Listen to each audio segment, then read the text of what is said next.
Hi, everyone. Welcome back to the Creator Jump Off podcast. I'm really excited today to be talking to Tina Zaremba. So Tina Zaremba is a voiceover coach. She's also a voiceover artist. Yeah. You are also faculty at the New York Film Academy. Correct. I'm trying to remember your bio.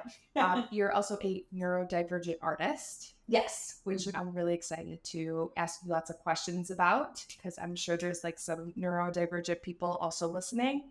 And you are a breast cancer thriver. Yeah, I like saying thriver versus survivor. Yeah. If I'm going to even talk about it. Yeah. Right on. Yeah. Thank you. Yeah. Well, Thank you for coming on. I'm so excited to talk to you. Thank you for inviting me. Yeah. It's going to be fun. Yeah. So I was asking you before, like if you warm up your voice or whatever, and I was listening as I have. We're recording in New York. It's winter. It's radiator season. Every building is 80 degrees and it's super dry. So we're gonna do our best. We're gonna.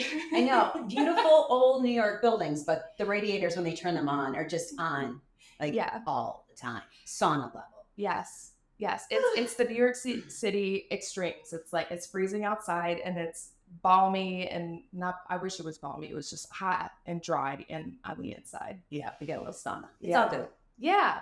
So I'm really excited to have you here. I have lots of questions for you.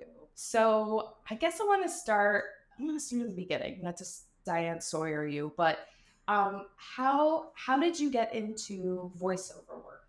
Well, I sort of feel like it found me. I moved to New York years ago for acting to study at Strasberg and was waiting tables more than acting. And then decided I needed to grow up and get a real job. And so I was in the corporate world for a very long time. And to be truthful, I had done some acting here. A therapist of mine saw the misalignment here and recommended I speak to someone that she knew that was a children's entertainer. And at the time, I didn't have kids at the time. I was like, I don't even know if I like kids. What? And I spoke to this young woman, and she said the bulk of her living came from voiceovers. Plus, about being neurodivergent, at least for me, is that I can just dive into something and be like, when I feel like something's a fit, I was like, I want that. And the next thing I know, her husband was a commercial producer. I'm producing a demo. I'm sending out demos to agents. And this was before, not there was email, but before the internet was what it is. So, that's my long-winded story as to how I found voiceovers. I love it. And I was listening to some of your samples on your website, and it's really incredible how diverse your voice is. It's really amazing. It does. It feels like multiple personalities. Sometimes I think I do have multiple personalities. I always thought I never considered voiceovers because to me, I thought of James Earl Jones, Kathleen Turner. My voice is, I'm from the Midwest, Michigan, just average voice. There's a need though for that. I feel there's a need now for every single voice that's out there. And as I've been in this industry for 20 plus years, I'm learning it's not so much the sound, but what's underneath the sound, the intention. Okay. Yeah. So talk more about that. Like, when you're preparing for a job, and I saw, like, I don't know much about voiceover, which is probably good for this interview. So I asked a lot of questions, but you, first of all, your website is fantastic. It's like, as a former web designer and like copywriter, you're so clear. Like, it just is, so helpful. Yeah, like, I think for like people to hire you, it's just like, here's what I do. Bippity boppity boo. But you say like I can do like soft or sultry or girl next door and stuff like that. So when you were talking through like when you have a job, like that communication with the client and how does an actor prepare? Well, I mean, everyone prepares probably a little differently. For me, and my preparation has evolved. Now what I do is I'll ask clients to look at or listen to samples and tell me if there's something that's in the vibe they want, or to give me a vocal print. Um, like Catherine Keener, Allison Janney, those are two women that are known that I kind of, Rashida Jones, fall into their lane. So if those names come up, I'll go and I'll listen to them. And not that I'm trying to mimic them, but I'm trying to bring out an essence similar to them. So a lot of times before a job, for an audition, for example, I'll listen to Catherine Keener's Verizon commercial, and I'll take a line of hers, listen to it, then I'll say it, and I'll do the audition, and I'll take out that line and submit it. And sometimes it lands, and I book the job. You know, there's not really a rhyme or reason why you book too. Yeah. Okay. Right now, do you have like a lot of like repeat clients or? Yeah. Okay. Now a lot of it, thankfully, is repeat. And I would encourage anyone, whatever creative lane you're in, to focus when you start getting repeat clients to nurture those versus constantly going out and trying to get new fish. I mean, that's important. But I also think it's important to continue to cultivate the relationships you already have. Yeah. I think we forget to do that. And I certainly do too. Like when, you know, like I freelanced for a long time as a graphic designer and like a web designer. And so I would forget all the time, like I can just go back and ask like, hey, do you guys need some support again or whatnot? And a lot of times they would reach back out to me. And I don't know if it's like a low self-esteem thing or something, but I was like, oh, you want more? Oh, I get that. Yeah. I feel that. I mean, it's that human syndrome of, am I enough? I feel is that the core for all of us connects us all. Yeah. Yeah. You're just like, oh, that's nice. Yeah. You want to work with me again? Super. But I think that's super important. And I certainly too, as a creative, like there's people I'm still in contact with from like my first job. Right. And there's opportunities that continue to come up from that. So don't burn bridges, folks. Like it's really good to, like you said, nurture those relationships. How do you nurture them? I'm just curious. You said you'll go back to them and ask them if they need anything, but is there anything else that you do? For a long time, like the first job that I had was at like a small design agency in Chinatown. And it was just a really amazing group of like young creatives. And after you know, we'd all left or whatever, one of my coworkers would like make a point. She moved away to San Francisco, and she would always make a point when she was back in the city to like contact all of us and like, hey, let's get together for dinner. And we did that for several years. Now, I mean, this is going on like 12, 13 years ago. Mm-hmm. So now everyone is very spread out.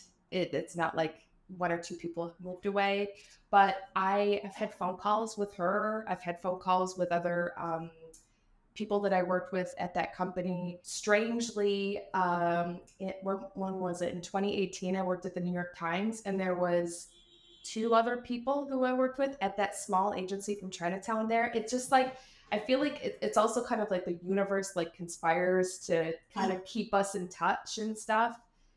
Which is really lovely. And there's been other jobs that I've had, you know, and I've like bonded and fell in love with my coworkers. Well, that's it right there. I think you're saying it, Nat, is that you care and it's not just about having your hand out like, you know, hire me, please, what can I get?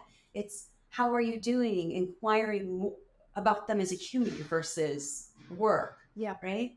Yeah, yes, it is about relationships. And honestly, through those relationships, opportunities came to me, and sometimes I didn't even think to ask, right? Or know about something, but they were just like, are you looking for work or whatever? I have this amazing opportunity for you. Yeah. And it kind of fell in my lap. So it's just, and also asking, like, I think that's super important too. Like, you know, like, it's important to just ask people that, you know, anywhere, you know, do you know anyone who needs, you know, a voiceover actor or a designer or whoever? Like, I think that's really important too. Like, you don't always have to wait. Oh, 150%. I think that's important, as well as getting curious about someone. I mean, Dora, who we both know, taught me that, to really ask questions to find out what individual's challenges are. Because whether it's a current client or a prospective client, you may not be the best fit, but maybe you can refer someone who needs a graphic designer or painter. Yeah, it's just like, I think it really comes back to like just being really present, you know what I mean? And enjoying the people and the environment that you're in. Maybe it may not be ideal, but I always like, that was one very like simple piece of advice that has really come in handy. Not that I'm a bridge burner, Right. but like, you know, like don't burn bridges, because like over, you know, my career, people have come back, you know what I mean? Or people come back into your world and stuff. And I'm glad that, you know, like when I did work, not that I was a perfect, you know, contractor or employee or whatever.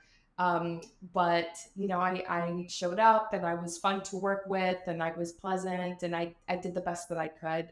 And those relationships like live on now. Because people want to hire those that they know, like, and trust. Yep. Yep. And so if you can build that know, like, and trust factor, not from like a manipulative point, but just being present, like you said, it'll pay off. Yeah. So when you first started doing voiceover work, how did you get your foot in the door? How did you get your first few jobs?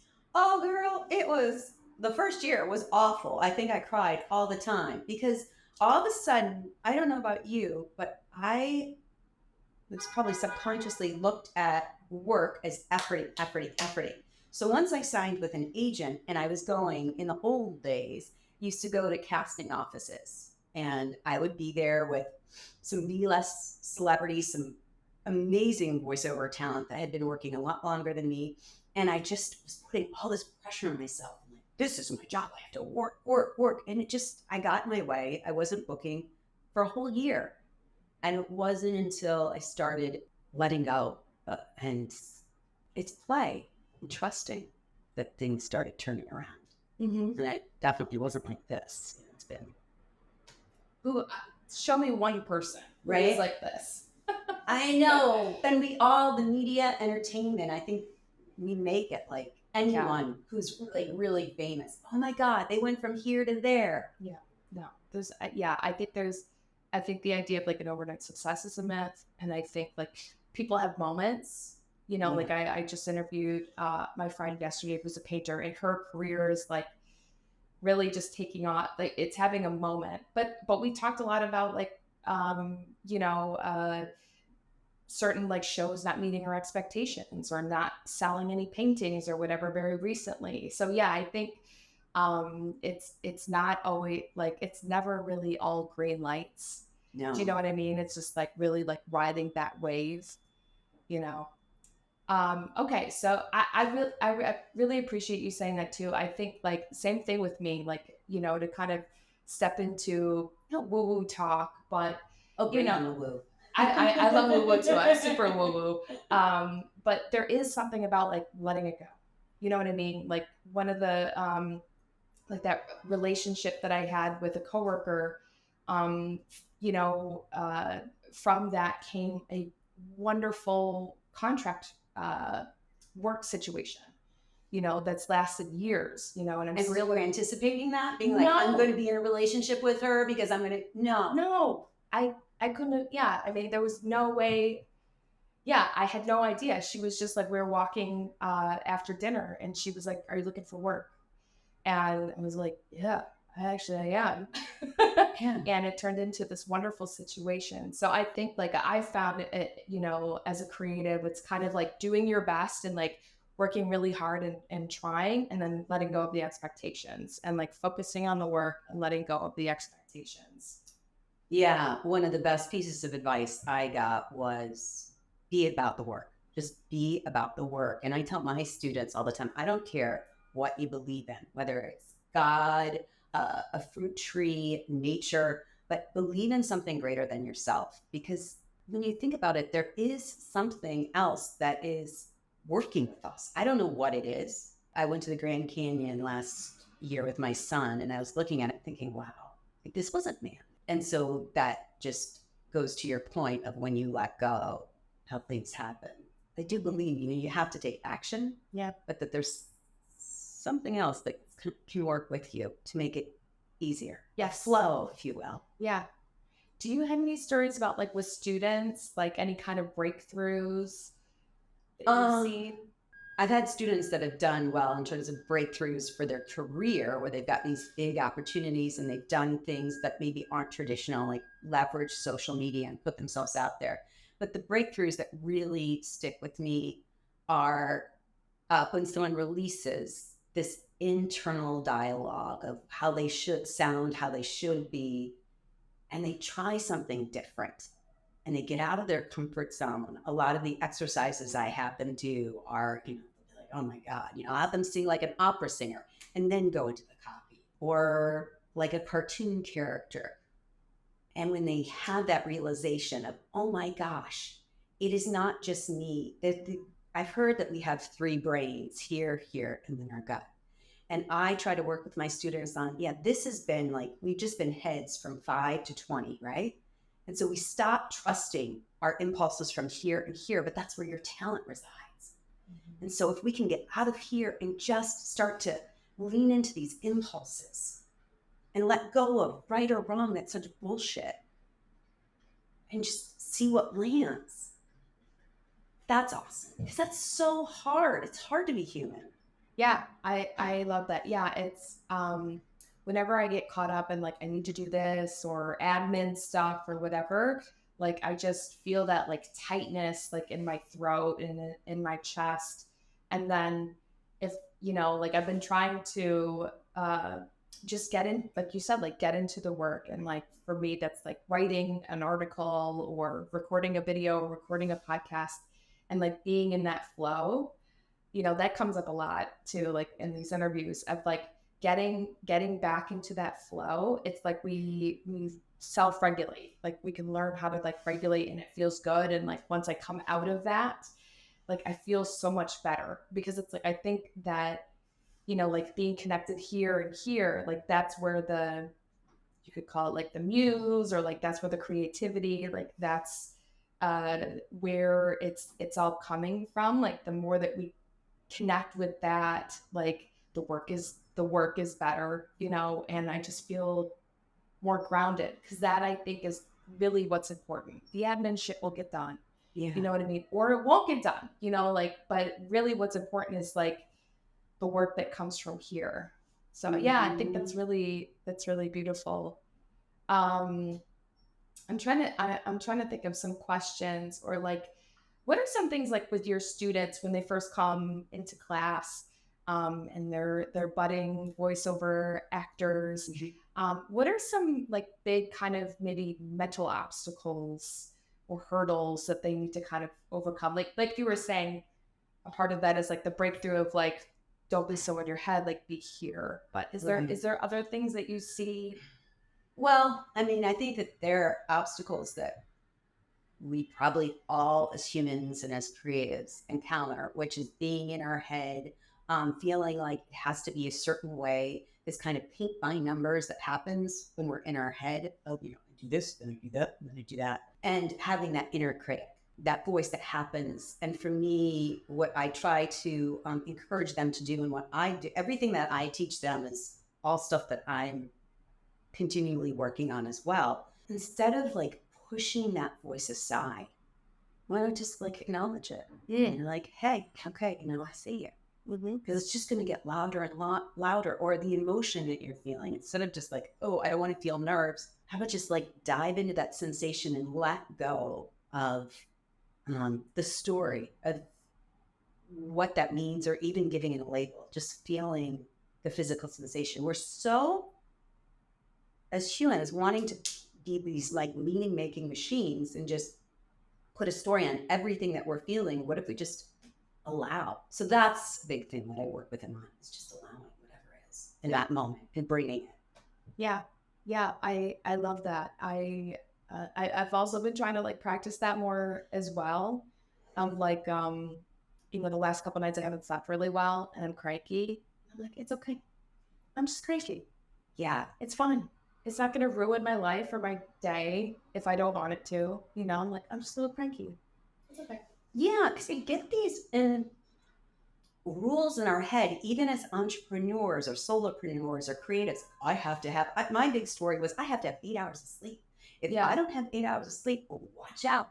Yep. And I was like, there are people who get up at, I had this one student who gets up at 4 a.m. to watch the sunrise. This is a student of mine who's 20, who, I mean, I am just as much their teacher as they are my teacher.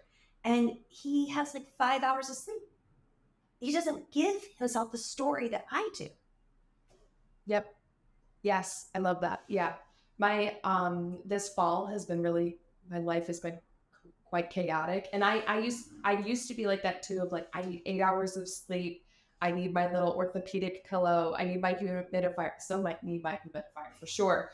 But like in here. yes, like everywhere in New York, I just need a little humidifier like right here. Right, instead of fans that people wear, we'll have a humidifier. Yes.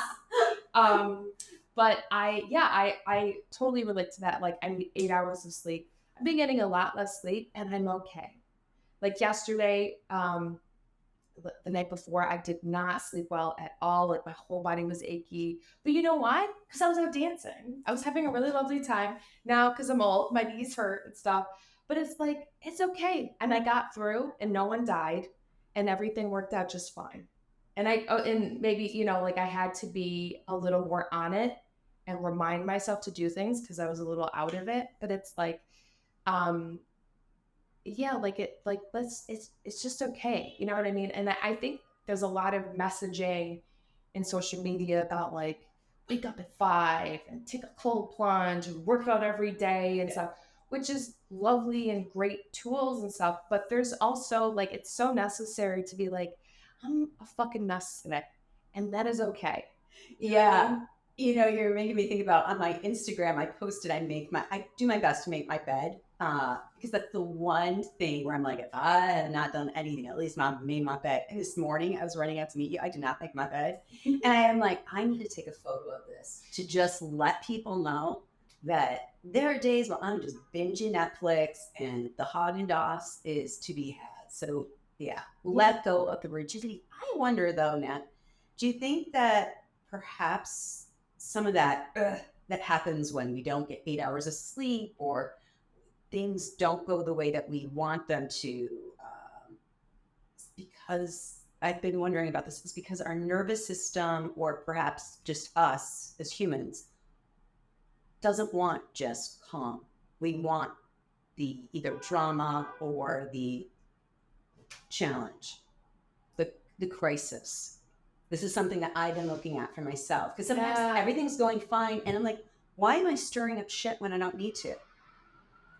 Yeah, I am an overthinker. Yeah. And I've been working with a therapist the last 2 years and she specializes in highly sensitive people. Mm-hmm. And I did this like survey thing and it looks like I also I tested positive for being a highly sensitive person, which my initial reaction was like, I hate this. I'm not high. I'm not sensitive. I'm tough. Like I'm badass. Like I'm not sensitive, and I'm completely sensitive. I'm super sensitive, and I think a part of that for me is overthinking everything, and I just I do sometimes my brain is in overdrive, but again, like everything is okay. Work is okay. Things are taken care of. So I do think for myself, like I create a lot of noise and my brain wants to be super busy. And sometimes I think like, is it like, living most of my adult life in New York and like being in hustle mode, and there's a part of me now that, well, I've been self-employed for a long time. But this past 6 months, like I've really just focused on, my coaching and my business. I don't always have 8 hours of work to fill in the day. Right. And like being done by 1 p.m. or 2 p.m. sometimes is really uncomfortable. Oh yeah. It's like, like everything's good. Go for a walk, go to the gym, go lay down if it's, you know what I mean? Right. But I think just my brain is in hyperdrive. So it's a practice being like, everything's okay. Why don't we just like look around, you know what I mean? Or like be present. Yeah. So, can you relate to that? Like, what does that Oh, look like for you? 150%. I mean, being neurodivergent, so I have ADHD, and I mean, I always knew, and I think my parents were psychologists, that they knew as well. Uh, but it hasn't been until this last 10 years that I've learned, and they, the medical, the scholarly community have put out information out there that shows the different rainbow, if you will, of those that are neurodivergent and how that impacts them. So my point is, neurodivergent, me being neurodivergent, my brain will just go and it can be emotionally dysregulated. You talked about self-regulating, and it's like this hose that will just go and it doesn't know when to turn off. Medication has helped me. I'm a huge, if it works for you, great. Some people it doesn't. It's one tool, though. It's not a panacea. And meditation. That's been hard for me because, I'm just like, however, there comes a point where my body just kind of sinks into it. I met a monk 3 weeks ago, and it was interesting when I went into this meditation room with him. I was like, all right, do you just want to start? He goes, no, just talk to me. And I just looked at him and I just started bawling. When someone is really present, you could feel it. Most of us are not fully present, myself included. So to be witness, to be in a company, the space of someone who's fully present, just like brings you down. And that's where play, I feel, is important. As children, I loved play, and it wasn't this brain until I was in the school system. And you sit here and you do this, you do that. Oh my God. Isn't that kind of crazy? I don't have children, but like I think about that like if you're around a 4-year-old or a 5-year-old or a child in general, like you're saying, like being present. If you're present with a child, you can feel, or I could feel their energy. It's like fluttering. Yeah. And to make a kid sit for however long school is, I forget, 6-7 hours or something, like sit in a chair, like, okay, there's playtime, but like I feel like it's wild. You know what I mean? Because they're so they have so much energy, and I just feel like that's so counterintuitive. I also think about high school. Like high school started at like 7:30 in the morning. Yeah. When your hormones are like bonkers, and you need a shit ton of sleep. I'm like, how counterintuitive is that? Well, they're now making recommendations that high school start later for that very reason. No, I know all of it is so messed up. I swear, like I think I heard like Rumpelstiltskin came back. Everything has changed so much except our educational system. Yeah. We're still in these neat little rows for the most part. Yeah. And regurgitating material. No wonder creatives are floundering and like, I have this impulse, but I don't know, because we're just told to regurgitate what we hear, to not really trust and to be self-empowered. It doesn't really fit into the curriculum of, math and algebra. Yeah. Yeah. And I think about too, bring it into a binary. It's like a very masculine sense of work, right? And like, and even this idea that I still have, even though I'm self-employed, of like, I need to sit my butt at my desk for 8 hours, which is not really true. You know what I mean? And this is something like I was talking to my friend Lauren about, is like sometimes I'm done in 2 hours, or sometimes I'm done in 4 hours, and then I need to walk away. And you know what I mean? Like sometimes I have to force myself to like walk away from my desk. That, yeah, we don't have to. And I think especially for creatives too, like we need to like fill up the well, right? Like get inspired, take breaks, you know what I mean? So that we can allow like for learning to come in, our inspiration to come in. Speaking of that, how do you fill up your well? How do you get inspired? Oh, music, walking in nature, going to the theater, my students, my son, listening to podcasts that I like. Sometimes on the socials, but usually it's putting down the socials. The moth, oh my gosh. storytelling events. Wow. Have you ever participated in one? Not the moth, but I did recently participate in a storytelling event called Public Victories. And what was so cool about it was everyone just shared a story, whether big or small, about some sort of victory they had. And mine was about being neurodiverse and always having this swirl and efforting my way and never feeling like I was enough.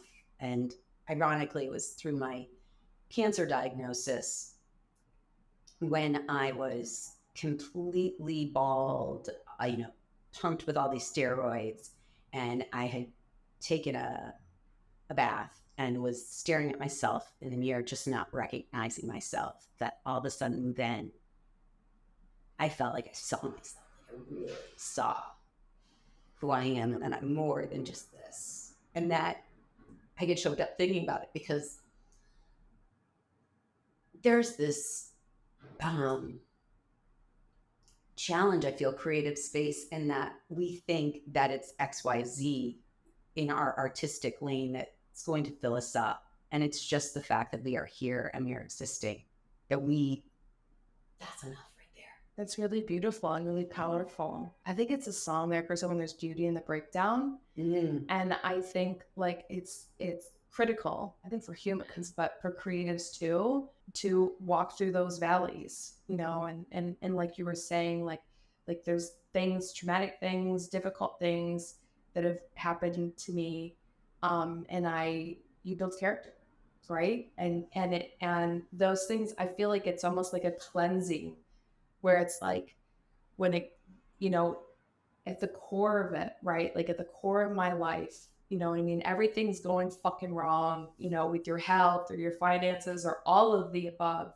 And it's just you, like it gets really clear what is important and what isn't, and these times of, challenges and whatnot, like that's when we grow, right? And that's such a beautiful story of like, you know what I mean? Like, I am not this illness, or I am not, you know what I mean? Like, this doesn't define me. It's a part of my experience, right? Like, I'm so much bigger than this, which is so beautiful. And bigger than my art, bigger than being a mom, and I think that's true for all of us. Yeah.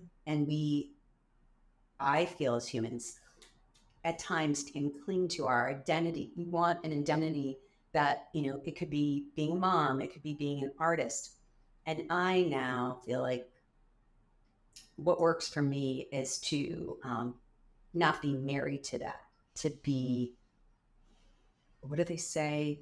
Be in this world, but not of this world, not to be so consumed by it, to just be of service, to share, and it'll land where it lands, whether it's my voiceover work, my coaching, teaching, whatever.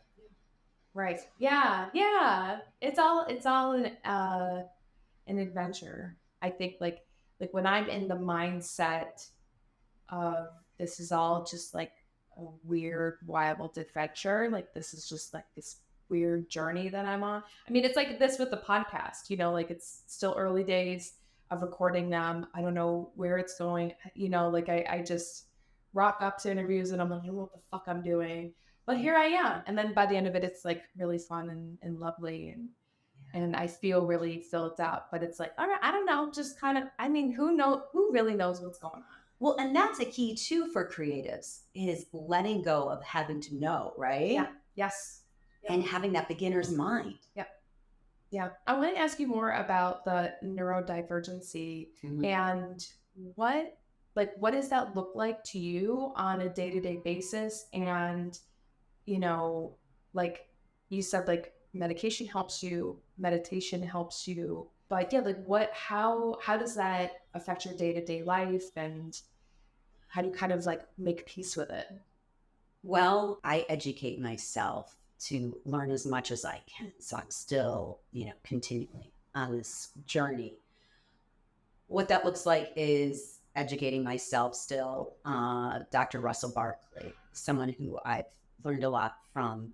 And because one thing he said that really stuck with me is ADHD isn't an issue of focus. It's an issue of time blindness. So this issue of, if it's not right in front of me, then I don't do it. So throughout my day, I have Post-its and I write down everything that I feel I need to do on one Post-it. I know, sorry, Mother Earth, all this paper. And I get a dopamine hit when I take that Post-it and I crumple it up when I'm done, big job I've had to record or send 10 emails out to clients or invoices. I do the hardest work. I try to front load that and do that at the beginning of the day. I take breaks. I mean, I do the Pomodoro method where I work for 25 minutes and then I stop. I will ask myself, what's the 3 things that I can do today? I'm aware of my energy, that I have more, thank gosh, we're recording in the morning, energy in the morning than I do later in the evening. And a lot of times folks that are neurodivergent, including myself, will mask. So if I'm in a setting like a cocktail party, oh, I hate cocktail parties. I could care less about your cat or the weather. And like, if you don't want to talk about something that's heavy and tell me your shit, and I'll tell you mine, this is like not for me. So I've learned to mask in a way that, and I think sometimes it can be interpreted in, oh, she's a prude, she's a snob. And what I'm learning is people mask by what their surroundings is. So I was in kind of a middle-class WASPy household, right? That females act a certain way. So when I'm uncomfortable, you'll find me acting more like, and it's not that I'm trying to be a Stepford wife. It's that I don't know what the fuck, where I am. I just went off on a little tangent there. I don't know if I can answer that. No, I love that. I appreciate that. And we had like a little chat last week before the podcast, and we talked like for a second about how with ADHD, I think it's harder to clock in women and females because of the masking, right? Where I think with males, like maybe it's more obvious. Yeah, well, maybe it's harder to diagnose and whatnot. So it was like, when did you say you got diagnosed like with ADHD later? In my 20s. In your 20s, okay. And it's probably always known to a certain degree with my parents. It wasn't until I moved to New York in my 20s that I was officially diagnosed. And at the time, I didn't want medication. And I said, look, I'm going to go through this, but I don't just want to hear medication. This was 20-some years ago. And they give me the report. And I said, what do you recommend? Medication. I said, oh, Jesus Christ. And I had resisted it for a very long time, just because I had always heard stories my parents were against, that kind of thing. And that's fine. My son is neurodivergent, and it wasn't until we started exploring for him and I saw how it was helping him that I started opening up to it for myself. And like I said, it's not a panacea. It's one tool. Yeah. I don't know. Every time I talk to someone who's neurodivergent or has ADHD, I'm like, maybe I should get tested. I don't think so, but I don't know. I want to find out for sure. Yeah. And I understand, like I have a lot of friends who have apprehension to any kind of medication. Mm-hmm. And in my own life, I had that for a long time too when I was younger, this real like fear and apprehension. And now I'm kind of like, for me, like, it's like, if it helps, just fucking take. You know what I mean? Like, life is hard. Life is so fucking hard. So like, if taking medication is going to help, like, so be it. You know what I mean? If I can have some more peace in my life, let's fucking go. Yeah, whatever works for you, as long as you're not hurting someone or hurting yourself. Amen. Yeah. I love that. So I want to like circle back a little bit to voiceover. So do you need an agent? Like, how do you get work now? I know you said you nurture a lot of relationships, so you have a lot of like return clients and whatnot. But if someone wants to get into voiceover, today? Like, what does that look like? And what do you need to be able to like step out and say, I'm a voiceover artist, hire me? Well, I think it's different now than it was when I first got into the industry. Now it's kind of like the wild, wild west due to technology, the internet. It's leveled the playing field. So when I got into the industry, you needed to be in New York, LA, Chicago, a major city and have representation. And you would be sent out and go on auditions. I'm pointing because this was the area actually that I would go on auditions a lot. I'm going after this to a studio that I worked at a lot to talk to see them after this. But now you can connect with, I work with people all over the world. So what I would recommend is if someone's interested in voiceovers to get really clear on why. And that sounds so cliche, I guess, to know the why. The more you know why you're drawn to something, there's going to be challenges. You're going to get stuck. That will fuel you. And don't make it about the money because, I don't know, there a month ago, not too long ago, I was having a little swirl myself about AI.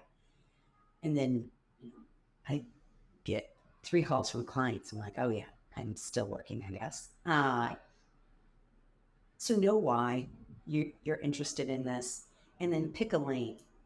There's not just, voiceovers, there's commercials, there's animation, there's video game, there's e-learning. There's so many different areas. And learn as much as you can.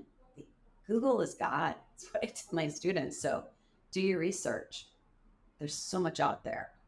Yeah, I love that. I think having an open mind, and yeah, just being curious, and then also like, what do you really enjoy, right? And I think like, I think there's value in like, doubling down on the things that you enjoy. I mean, try everything. You know what I mean? Like, I've had plenty of jobs. They were not true to thyself. They were, you know what I mean? They weren't my specialty, but I certainly learned a lot.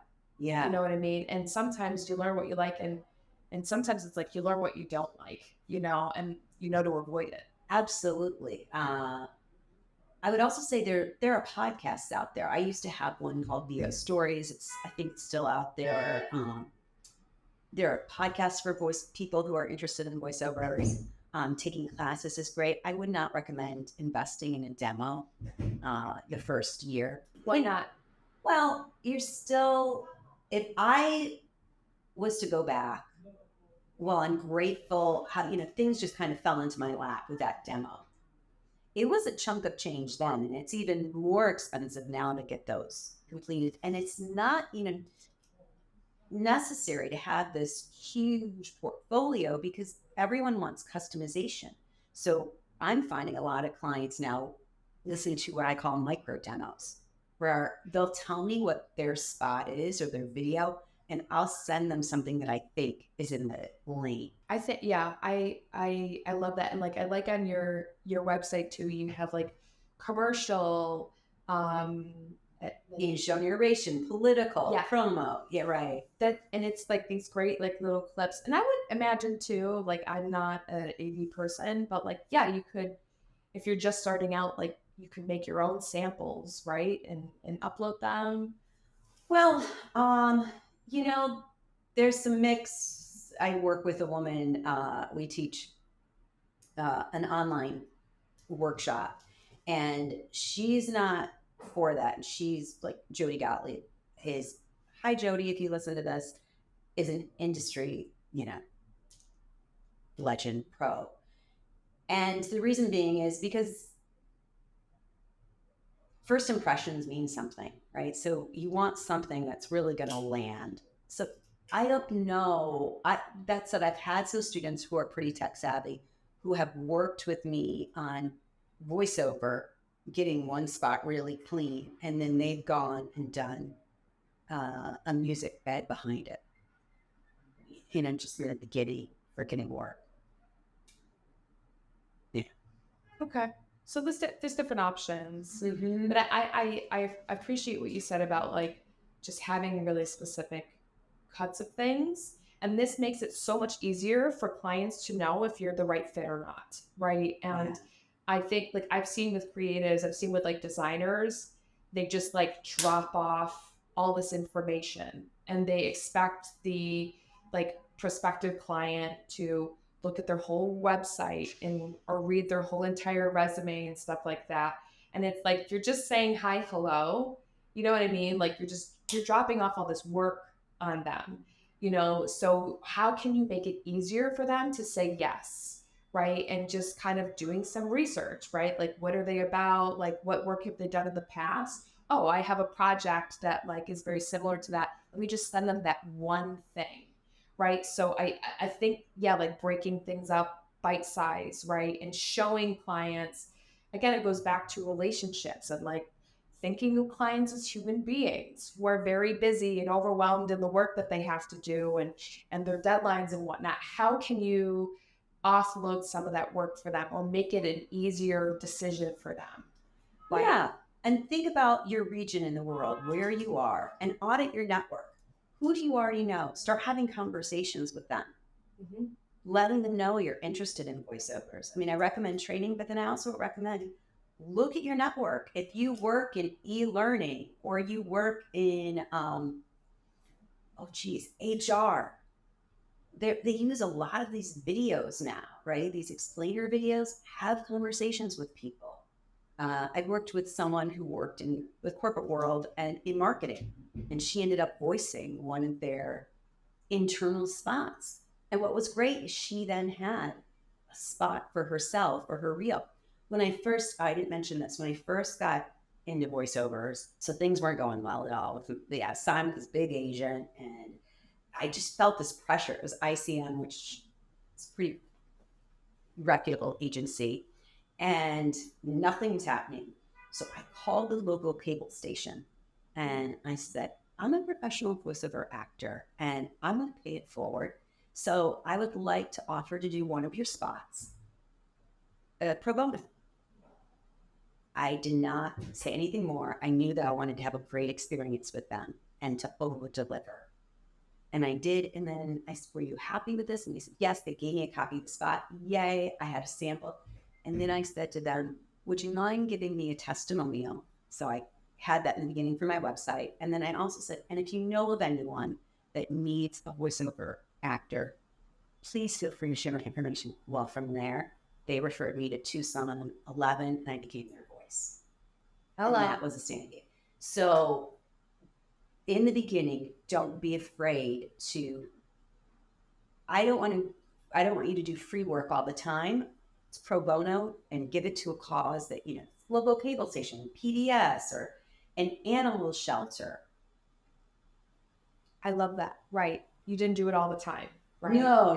Yeah. I did it that one time. You did it that one time and look at how fruitful it was. Right. And you got something out of it in return, which I think is really important. Testimonials are huge, like having case studies or like samples. Yes. Yeah. But I didn't say to that individual, I want a testimonial. I did say I wanted a copy of the spot. I wanted them to love me, that it would be a no-brainer to give me a testimonial. It wasn't like, here are all the requirements before I do this spot for you. Yeah. Right. You didn't load them up with work. Right. They're just like, I would love to do this for you pro bono. And just the hi, hello. You do me a favor. I was like, I do you a favor, do me a favor, whatever. But yeah, I think that's really fantastic. Just like, yeah, just I think putting yourself out there, especially in the beginning, putting yourself out there probably more than you're comfortable with, and just like letting everyone and your mother know. I really love that idea too of like, let everybody know, like, hey, I'm a voiceover actor or I'm doing this now, like literally, even if it's like your Uncle John who has nothing to do with this world, let him know because you don't know who he knows or whatever. And I think going back to like energy and whatnot, there's something about declaring something out loud. You know what I mean? Where it's like the universe or whatever you want to call it is like, oh, I hear you. Okay. Yeah. I'll send you some things. Yeah, absolutely. And to your point of putting yourself out there, go to your local Chamber of Commerce meetings, go to any meetups. And yes, it's uncomfortable, but that uncomfortableness is what you want. Because when you're in the booth, this padded room with the microphone, and usually I'm recording by myself or I have a client on headphones.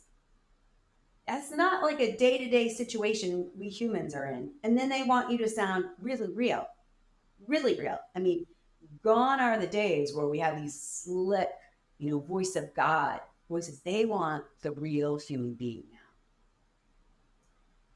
And how do you bring that forth when you're in this environment that doesn't really nurture that? Mhm. If you're uncomfortable and you're used to being in experiences that make you you're going to be, all right, I can do this. I got this. You had sent me some questions to look at for this interviewing. One of them was, oh, sugar. What's a situation we've been in that you're really proud of, or a work situation, right? Yeah. And I was thinking about it. And originally, the ego that we all have, I was, oh, what big job could I share? That's not really like what I'm really proud of are the situations that I'm in where either a technical issue happens and on my end or the client's end, and we have to make it work. And in the past, old Tina, whether it's being a neurodivergence or ADHD has many comorbidities, so anxiety and depression are kind of best friends, and they've been line. I used to go down a rabbit hole and something would go awry in session in my head. Now, I was doing a session remote and I have a laptop like yours, and the fan started going. I was like, oh my God, they're going to hear this. Went and got a frozen pizza box and put it underneath, and then just stopped. And I was like, Mm-hmm. and then, there was some technical difficulties in the beginning hearing, and that could have been, and they were, time slot, it's a political spot. They needed to get it out. Just, I got this. It's okay. That's really so happy. Yeah, I love that. Just like overcoming challenges and stressful situations. Yeah. And also I will say too, um, interviewing creatives and stuff, like to hire, like I've been in a position where like I've hired people, I've been, interviewing people. Sometimes I'm more interested, or customers or clients or whoever are more interested, not so much in your portfolio, or maybe your portfolio is great or whatever, but like, how did you overcome struggle? Like, how did you, everything went, tell me about a time where everything went wrong with this project or whatever, and how you got through it. Right. Because it's like, okay, you're a fantastic creative, whatever, fill in the blank. But, I think where the rubber really hits the road is like, how are you going to deal with challenges? Because they are inevitable, Right. and that is really super important. And I like to share this story. Like, so this first job, this Chinatown job, who I'm still very, connected to a lot of people I used to work with there.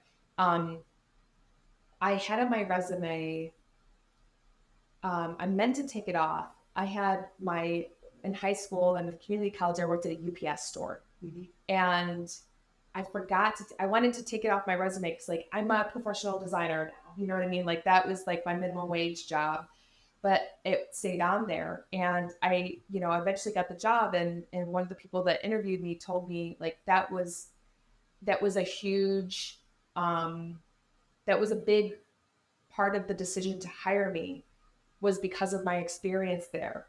And the reason why is like, and I probably talked about this, but like I was really good at like, customers would come in and their package was missing or it was delayed, and they would come in at a 10. Where's my package? Yeah. It's late. It's Christmas. Blah, blah, blah, blah. Like screaming, cutting people.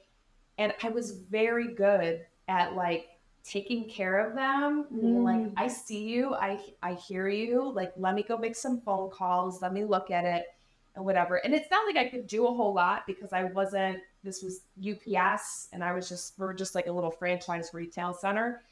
But I was really good at taking from them from a 10 to a 0, where by the end they were like, thank you so much for your help. I really appreciate you. Have a nice day. You know what I mean? And that was, and so it was funny because like I wanted to take that experience on my resume. But that's kind of like what really sealed the deal for them to hire me, was I knew how to problem solve. So that I think is super important, and like communicating that, illustrating that, of like, because they are inevitable, right? You know what I mean? And that's, I think, what a lot of like employers or clients want to hear is like, can you be reliable when the shit hits the fan? Yeah, absolutely. So I have one more question for you, and then we'll wrap up, because we're Okay. just about an hour, and I want to give you your life back. So is there, I don't know if this was on my list of questions, but is there like, what was the best piece of advice that you've ever gotten? Or is there like a mantra or a saying or something that is really helpful to you? Be about the work. Why not me? And in improv, we say yes and. So I encourage everyone, and this is something I try to do with myself, is just yes and open the possibilities. We don't have to be rigid where we think that our art, whether it's voiceovers or painting, whatever it is, look a certain way, because there may be I came to New York wanting to be an actor on Broadway. Did not happen. And it took a different path, right? Yeah, I love that. I love yes and. That's really a great way to live. There's a great life lesson in that. So that's lovely. Tina, thank you so much. Thank you, Nat. This was such a lovely interview. I could continue on, but again, look at how hot it is. I started seeing that. Look, it's 90,000 degrees in here. I know. I was looking at that going, oh my God, there's a sauna for real. We should have robes. I know, for real. So I'll let you out of this hot box. Tina, thank you so much. This was so lovely. And will you share, how can people get a hold of you? How can they work with you? Yes. So Instagram, my handle is Tina Zaremba, VO, and then my website, tinazaremba.com. Awesome. Thank you so much, Tina. Hey there. Thank you so much for joining our podcast today. I hope you really enjoyed it. If you would consider liking, subscribing, and even leaving us a comment. This way, it will help us to keep the podcast alive and continue to bring you some really awesome interviews and nuggets of creative wisdom. So thank you again for checking us out. I'll see you next time.